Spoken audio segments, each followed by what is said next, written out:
भारत में बलात्कार और यौन अपराध महिलाओं के खिलाफ एक गंभीर सामाजिक समस्या रहे हैं और 2025 में भी ये चिंता का विषय रहे। हालांकि आधिकारिक समग्र आंकड़े 2025 के लिए अभी तक असंख्य स्रोतों में नहीं मिले हैं, लेकिन विभिन्न रिपोर्ट से पता चलता है कि कई राज्यों में हजारों रेप के मामले दर्ज हुए हैं। उदाहरण, राजस्थान में 6 महीने में लगभग 2966 मामले।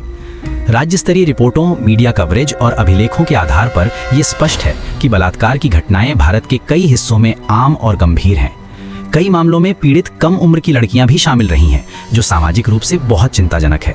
ये भी ध्यान देने योग्य है कि बलात्कार के आंकड़े कई बार आधिकारिक रिपोर्टिंग की देरी, अंडर रिपोर्टिंग यानी उपलब्ध नहीं कराना और पुलिस या न्याय व्यवस्था की अक्षमताओं से प्रभावित होते हैं। सारांश, 2025 में भारत में दर्ज बलात्कार मामलों की संख्या हजारों में थी और कई राज्यों ने चिंताजनक स्तर पर यौन अपराधों की रिपोर्टिंग की। सबसे खतरनाक मामलों में कई गैंगरेप और बच्चे के साथ यौन अपराध शामिल हैं, जो समाज के लिए गहरा संकेत है कि परिवर्तन की आवश्यकता है।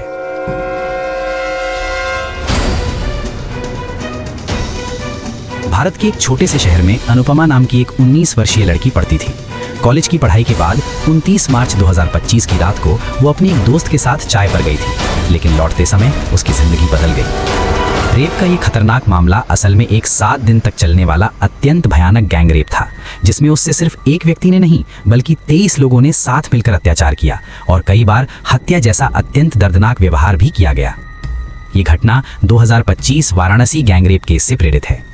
जब अनुपमा को शुरुआती तौर पर गलत तरीके से रंगा गलाकर एक होटल ले जाया गया, तब उसे ड्रग वाले पेय दिया गया और फिर अत्याचार की शुरुआत हुई। हर दिन एक नया व्यक्ति उसके साथ अत्याचार करता। किसी ने वीडियो बनाया, किसी ने धमकाया और किसी ने उस पर जुल्म ढाया।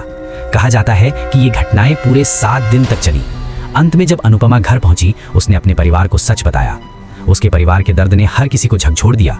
गांव शहर में खबर फैल गई, लोग रो रहे थे, प्रदर्शन कर रहे थे और यही नहीं, प्रधानमंत्री कार्यालय तक उसकी मां को मिलने का आमंत्रण मिला ताकि न्याय की मांग की जा सके। इस घटना में प्रधानमंत्री के दखल और सख्त कार्रवाई की मांग की गई थी। इस कहानी की शुरुआत सच्ची घटनाओं से प्रेरित है, लेकिन इसका हर पात्र एक कथा आधारित उदाहरण है ताकि हम समझ सकें कि बलात्कार केवल एक संख्या नहीं, ये जीवनों को उजाड़ देने वाली मानवीय त्रासदी है। सोचने की बात, डेटा बताता है कि बलात्कार की संख्या सिर्फ आंकड़े नहीं, विविध चुनौतियों का प्रतिबिंब है। सामाजिक असमानता, कानून व्यवस्था, रिपोर्टिंग की कमी और लैंगिक हिंसा की जड़ें। 2025 में दर्ज कई मामलों में गैंगरेप, बच्चे के साथ यौन अपराध और महिला विरोधी हिंसा शामिल रहीं, जो ये दर्शाते हैं कि समाज को गंभीर बदलाव की आवश्यकता है। समाप्ति संदेश, ये कहानी सिर्फ एक कलात्मक प्रस्तुति नहीं बल्कि एक बयान भी है। यौन अपराध हमें मानवीय, प्रशासनिक और सामाजिक रूप से बदलने की चुनौती देते हैं। जहां तक आंकड़े हैं, वे निराशाजनक लगते हैं, लेकिन हर रिपोर्ट, हर शिकायत और हर न्याय की मांग बोलती है कि बदलाव आवश्यक है, न केवल कानूनों में बल्कि सोच और समाज में भी।